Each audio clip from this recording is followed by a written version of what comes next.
আমাদের দেশের মেধাবী সন্তানদেরকে যেখানেই পড়ালেখা করুক না কেন তাদের মেধার বিকাশটা যদি আমাদের দেশে ঘটাতে পারতাম, তাহলে বিজ্ঞানেও আমরা পৃথিবীতে একটি উল্লেখযোগ্য দেশে পরিণত হতে পারতাম।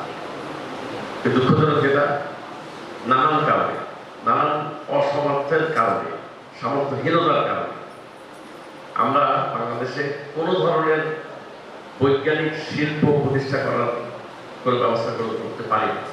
সকল কিছু আমাদেরকে বিদেশ থেকে আমদানি করতে হয়।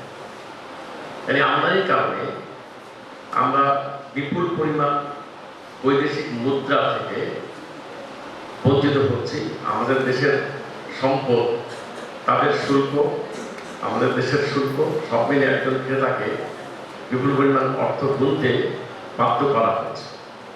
অথচ আমরা যদি আমাদের দেশে এই সমস্ত প্রোডাক্ট তৈরি করতে, যেমন একটা গাড়ি যদি তৈরি করতে পারতাম আমরা, তাহলে গাড়ি বিদেশ থেকে আমদানি করতে হতো না। গাড়ি তৈরি করার মেধা আমাদের দেশের স্টুডেন্টদের নেই, তাও নয়, কিন্তু আমরা নানান প্রতিকূলতার কারণে আমাদের মেধাবীদেরকে তাদের মেধা বিকাশ করার সুযোগ আমাদের পাচ্ছি না। এ ব্যাপারে আমাদের কার্যকরী একটা ব্যবস্থা থাকা দরকার। আজকের এই ক্ষুদ্র প্রচেষ্টা বৃহৎ প্রচেষ্টায় রূপান্তর হয়েছে।